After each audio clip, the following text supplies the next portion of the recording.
बड़े बुजुर्ग कह गए हैं कि समय समय की बात है।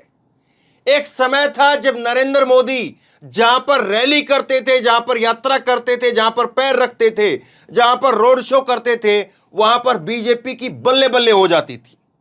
और आज एक समय है जब नरेंद्र मोदी पैर रखते हैं, नरेंद्र मोदी पहुंचते हैं तो बंटाधार हो जाता है। एक समय पर बल्ले बल्ले करवाने में नरेंद्र मोदी को क्रेडिट जाता था, और आज एक समय ऐसा आ गया है कि उनकी रैली हुई, उनका आज जो है वो कार्यक्रम हुआ, मेरा बूथ सबसे मजबूत। मध्य प्रदेश के भोपाल में, मध्य प्रदेश की राजधानी भोपाल में मोदी का कार्यक्रम हुआ, और भोपाल मध्य प्रदेश का ही जो है वो आज सर्वे निकल करके सामने आ गया, और बीजेपी की बंटाधार होती हुई नजर आ रही है। बीजेपी पहले सर्वे के अंदर पिछड़ रही है, हार रही है बीजेपी। और आज ही मोदी का कार्यक्रम, मोदी ने कहा कि लाखों लोगों से एक साथ संवाद हुआ है, मेरा बूथ सबसे मजबूत, बूथ को मजबूत करेंगे। और आज ही सर्वे, कमाल की बात है ना, दुखती रग पर जो है वो हाथ रख दिया है। इस सर्वे में क्या आया है, कितनी किसको सीट है, कितना किसको जो है वो वोट शेयर मिल रहा है, जरा देखिए। बीजेपी को 44%, कांग्रेस को भी 44%, 2% बीएसपी को और अन्य को 10%। और यहां पर 230 सीटें कुल है मध्य प्रदेश में, 116 बहुमत का आंकड़ा है, 116 जिसके पास सरकार उसकी। यहां पर बीजेपी को 106 से 118, कांग्रेस को 108 से 120। अब आप कहेंगे ये कौन सा बंटाधार हुआ, ये कौन सी जो है वो हालत खराब हुई, बराबर बराबर ही तो हैं। मोदी जी हैं, संभाल लेंगे, कर लेंगे, अभी तो बहुत समय बाकी है, नवंबर में चुनाव होना है। ये एबीपी न्यूज का सर्वे जो है ना टीवी पर दिखाया गया है, जिस सर्वे के अंदर 120 सीटें कांग्रेस को मिल रही है, 118 सीटें बीजेपी को मिल रही है। जबकि इसी एबीपी न्यूज के सीनियर रिपोर्टर हैं, सीनियर कॉरेस्पोंडेंट हैं संदीप कुमार सिंह, और इन्होंने नाम नहीं लिखा। आज 27 तारीख है जब ये सर्वे ऑन एयर हुआ है, और 25 तारीख को इन्होंने 8 बजे रात को ट्वीट किया था, और ट्वीट में लिखा, मध्य प्रदेश के एक सर्वे के मुताबिक कमलनाथ के नेतृत्व में कांग्रेस को इस बार 135 से 150 सीटें मिल सकती हैं। क्या कहेंगे साहब, इतना नहीं हो सकता है, मैनेज करने की कोशिश है लेकिन मैनेज हुआ नहीं है। यह सर्वे आप देखिए, और ये एबीपी न्यूज के ही सीनियर रिपोर्टर हैं, कॉरेस्पोंडेंट हैं, वो क्या कह रहे हैं वो आप देख लीजिए। तो ये 10-5 सीटें तो खैर इधर उधर मैनेज होगी, सबको मालूम है। अगर कोई चैनल कुछ बात कह रहा है तो मान करके चलिए कि हाँ 5-10 सीटें तो जो है वो अपनी तरफ से लगानी ही लगानी पड़ेंगी। और पहली बोनी हुई है, बोनी भी इतनी खराब है। पहला सर्वे आया मध्य प्रदेश का किसी भी चैनल का, एबीपी न्यूज का ही नहीं बल्कि सब चैनलों का अगर आप देखेंगे तो मैंने संभवतः देखा नहीं है, अगर किसी चैनल ने किया हो तो पता नहीं, लेकिन संभवतः मैंने देखा नहीं कि किसी बड़े चैनल ने जो है सर्वे किया हो। पहला सर्वे, और पहले सर्वे में भी बंटाधार। अभी बंटाधार तो हुआ, लेकिन किस तरह से हुआ, कैसे हुआ, किस किस को कहां कहां सीट मिली है वो आपको दिखाऊंगा। राहुल गांधी ने आज जो ये सर्वे आया है 27 तारीख को, 27 तारीख को सर्वे आया है, और राहुल गांधी ने 29 तारीख को ही, 29/5 को, आज ये सर्वे 27/6 को आया है, 27 जून को आया है।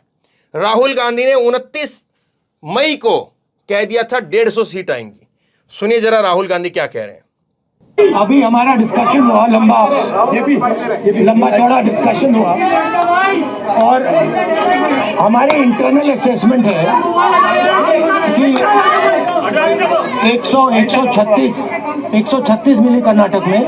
हमारा इंटरनल असेसमेंट है कि हमें एमपी में 150 मिलने जा रही है। तो कर्नाटक में जो किया उसको हम रिपीट करने जा रहे हैं। Thank you. तो राहुल गांधी ने एक महीना पहले राहुल गांधी ने 150 सीटें कह दी थी। कल जो है 2 दिन पहले एबीपी न्यूज के रिपोर्टर ने कह दिया कि 150 सीटें आएंगी। आज जो है वो एबीपी न्यूज कह रहा है कि 120 सीटें आएंगी। देखिए आप, थोड़ा बहुत तो इनको भी चैनल अपना देखना है, संभालना है, सोचते हैं बातों को।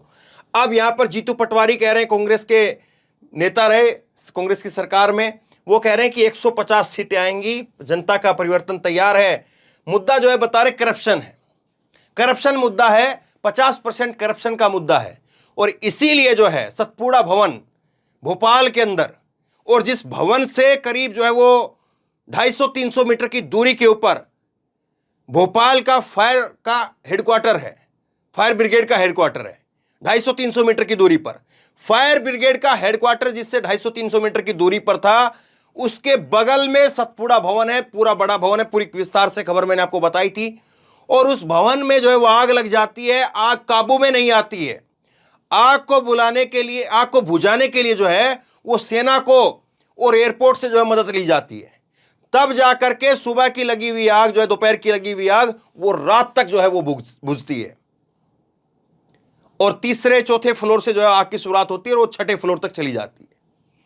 अब कांग्रेस कह रही है कि साहब ये भ्रष्टाचार का मुद्दा है और इसीलिए जो है वहां पर आग लगाई गई, आग लगा करके फाइलों को जला दिया गया, ये कांग्रेस कह रही है। अब नरेंद्र मोदी आ जाए तो वो भ्रष्टाचार को लेकर के कहीं कुछ और ही बात बोल गए, आगे मैं आपको दिखाऊंगा। अब देखिए सीटें किस किस को कहां कहां से मिल रही है, कितनी मिल रही है, उसको जरा समझिए। यह समझना जो है जरूरी है कि कैसे जो है सीटों का गणित इन्होंने दिखाया है। इस सीटों का जो गणित है वो क्या कहता है वो देखिए। इसमें एबीपी न्यूज के सर्वे में बताया कि जो 118 और 120 सीटें जहां पर मिल रही हैं, मालवा में 45 सीट है, भाजपा 23 और 27 के बीच में यहां पर रहेगी, कांग्रेस 18 और 20 के बीच में। निमाड़ में 28 सीटें हैं, भाजपा 11 से 15 और कांग्रेस 11 से 15, यहां पर दोनों बराबर बराबर है। बुंदेलखंड सबसे बड़ा क्षेत्र और यहां पर भाजपा 21 से 25 है, कांग्रेस को बढ़त है, 30 से 34 सीटें जो है कांग्रेस को आ रही है। महाकौशल 42, 20 से 24 सीटें बीजेपी को और 18 से 20 सीटें जो है वो कांग्रेस को है। अभी महाकौशल के जबलपुर में ही जो है वो प्रियंका गांधी की रैली हुई और उससे पहले जो है वो शिवराज सिंह चौहान आए और महिलाओं को लेकर के बहुत कुछ बातें कही कि 3,000 रुपए तक दे दूंगा, ये सारी बातें तो समझते हैं आप। भोपाल में बीजेपी जो है वो बाजी मार रही है, कांग्रेस का सुपड़ा साफ हो रहा है। भोपाल में 18 से 22 सीटें जो है वो भाजपा को है, कांग्रेस को 3 से 7 सीटें हैं। चंबल में जबरदस्त कांग्रेस का प्रभाव है, भाजपा को 7 से 11 है, जबकि कांग्रेस को 22 से 26 सीटें मिल रही हैं। तो कुल मिलाकर के 6 जो भाग हैं अलग अलग मध्य प्रदेश के, जिसमें बांटा कर देखा जाता है मध्य प्रदेश को, उसमें से भोपाल में जो है वो बीजेपी की बल्ले बल्ले है तो कांग्रेस की चंबल में है। बाकी तो है तकरीबन 10-12 सीटें कहीं इधर ज्यादा है, कभी उधर ज्यादा है। अब ये चीजें बदलेंगी। देखिए शहरी क्षेत्रों में तो, और भोपाल जो है इसीलिए जो है वो राजधानी है और शहरी क्षेत्रों में बीजेपी की पकड़ रहती है। और भोपाल में तो मत भूलिए आप, भोपाल में तो दिग्विजय सिंह हार गए थे, भोपाल में तो जो है वो प्रज्ञा ठाकुर जीत गई थी। तो भोपाल की कुछ फिजाई अलग है। भोपाल से वैसे खैर कांग्रेस की सीटें भी निकलती हैं भोपाल में, लेकिन थोड़ा भोपाल का जो माहौल रहता है थोड़ा अलग रहता है। अब वो इस बार कितना बदलेगा, इस बार कितना नहीं बदलेगा, भोपाल में कितने लोग जो है किस तरह से तैयार हुए हैं। लेकिन मध्य प्रदेश है बड़ा शांत, मध्य प्रदेश में वो उग्र तरह की राजनीति जो है वो कामयाब हो नहीं पाई है। हालांकि कोशिश बहुत सारी की गई, लेकिन उग्र राजनीति जो है वो मध्य प्रदेश में होती नहीं थी। लेकिन अब की बार, अब के चुनाव में क्या होगा देखते हैं। अब नरेंद्र मोदी साहब जो हैं वो आज पहुंचे और वो कह रहे हैं कि मैं गारंटी देता हूं देश के हर घोटालेबाज पर कार्रवाई की गारंटी, जिसने गरीब को लूटा, जिसने देश को लूटा, उसका हिसाब होकर के रहेगा। अब देश पूछ रहा है, लोग पूछ रहे हैं, मध्य प्रदेश भी पूछेगा कि साहब आप ही की तो सरकार है, वहां पर भी आपकी है, दिल्ली में भी आपकी है और यहां पर भी आपकी है, मध्य प्रदेश में भी आपकी है, कार्रवाई क्यों नहीं कर रहे हो? करिए कार्रवाई, डालिए जेल के अंदर। इसने किया तो उसको जेल में डालिए, उसने किया तो उसको जेल में डालिए, भाजपाइयों ने किया तो भाजपाइयों को डालिए, कांग्रेस ने किया तो कांग्रेस को डालिए। 20 लाख करोड़ रुपए का जो है घोटाले के बाद जो है वो विपक्ष के नेताओं की तरफ से कहे गए।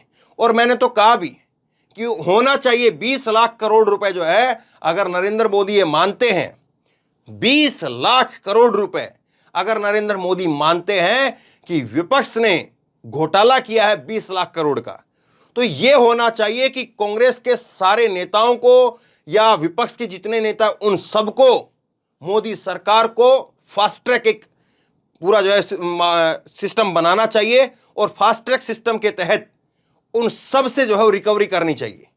और 20 लाख करोड़ रुपए को चुनाव से पहले पहले, 2024 के चुनाव से पहले पहले सारी पब्लिक में बांटना चाहिए। और 20 लाख करोड़ का तो हिसाब इनके पास है, क्या पता खुदाई करने के लिए जब चलेंगे तो 20 लाख करोड़ नहीं, कहीं पर और जो है किसी के तहखाने में, किसी के कार की डिग्गी में, किसी के दीवार के अंदर जो है और पैसा निकल करके आ जाए, तो हो सकता है कि 200 करोड़ पहुंच जाए। और फिर ऐसे में अगर जो है वो लोगों को अगर 5-5 लाख, 2-2 लाख, 4-4 लाख अगर हर किसी के खाते में आ गए, देश के लोगों के खाते में आ गए, तो 2024 का चुनाव तो आप घर बैठे जीत जाएंगे। तो अगर आप जो बात कह रहे हैं, आपकी बात में वजन है, आपकी बात में सच्चाई है, तो करिए ना साहब इस बात को। लोग भी इंतजार कर रहे हैं। चलिए 2 लाख सही, 1 लाख सही, कुछ तो पैसा आएगा ना, और विपक्ष का सुपड़ा साफ हो जाएगा, देश की जनता बल्ले बल्ले करेगी। या फिर ये कह दीजिए कि साहब एक और जो है वो बड़ी कहानी बनाई है और उस कहानी में पानी नहीं है, केवल हवाई हवा है।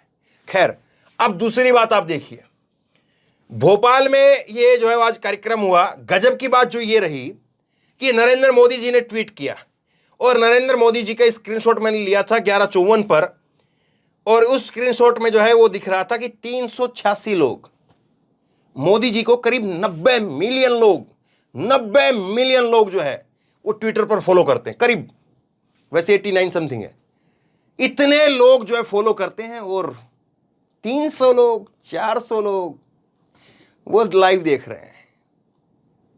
दरअसल एक समस्या ये है कि बीजेपी को लगता है कि अभी भी 2014 की तरह से घोटाला उसने किया, घोटाला कांग्रेस का है, घोटाला जो है वो विपक्ष ने किया, वही कैसेट है, वही टेप रिकॉर्डर है, वही गाने हैं, वही चीज बज रही है बार बार बार बार। लोग कह रहे कुछ नया नहीं है। नया है साहब, लेकिन उस पर चर्चा नहीं है। नया ये है टमाटर 100 रुपए किलो बिक रहा है।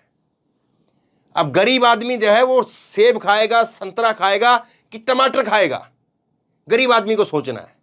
तो नया ये है, और ये नया लोगों तक ना पहुंच जाए, नए पर लोग जो है बात ना करने लग जाए, इसीलिए पुराना दिखाया जा रहा, पुराने को चमका चमका करके शोकेस के अंदर रखा जा रहा है।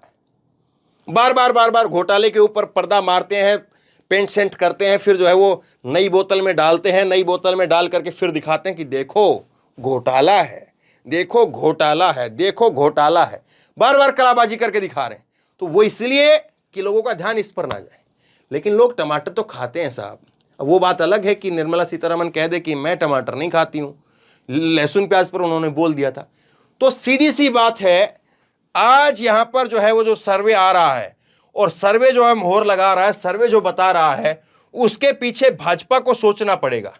भाजपा को सोचना पड़ेगा कि यह हालत क्यों हो रही है, किस तरह से हर क्षेत्र के अंदर भाजपा हार रही है। और भाजपा को जो है वो अगर यहां पर चैनल 120 कह रहे हैं, उसका जो पत्रकार है, सीनियर पत्रकार है उसी चैनल का, जो अभी भी काम कर रहा है, छोड़ करके नहीं गया है, और इस सर्वे में भी आज शामिल था, वो भी अगर 150 कह रहा है, तो समझिए बात क्या कह रही है। और फिर ऐसे में क्या अगर इसको इस तरह से देखें कि नरेंद्र मोदी ने आज ही रखे पांव और आज ही हो गया भंटाधार, या अभी इसको ऐसे समझें कि नहीं साहब ये सर्वे तो पहले हो चुका है, मोदी जी को रिपोर्ट पहले पहुंच गई थी और इसीलिए मोदी जी पहुंच गए, और मोदी जी ने पहुंच करके बागडोर संभाल ली है, चिंता मत करिए 150 पार इस बार भाजपा मध्य प्रदेश में होगी। आप बताइए, आप क्या सोचते हैं? भाजपा 150 पार, कांग्रेस 150 पार, किसकी बनेगी सरकार? नीचे कमेंट बॉक्स में अपनी राय लिख करके जरूर बताइए। वीडियो को खूब शेयर कीजिए, लोगों तक पहुंचाइए, ताकि और लोग भी अपनी राय दें, और आप अपनी राय लिख करके जरूर बताइए, ताकि और लोग भी समझ सके, सोच सके और अपनी राय बना सके। और इसी तरह की तमाम खबरों के लिए ऑनलाइन न्यूज इंडिया को सब्सक्राइब कीजिए, साथ में जो बेल आइकन है घंटे उसको जरूर दबाइए, ताकि जैसे कोई खबर अपलोड करें उसकी नोटिफिकेशन सीधे सबसे पहले आपको मिल सके। धन्यवाद।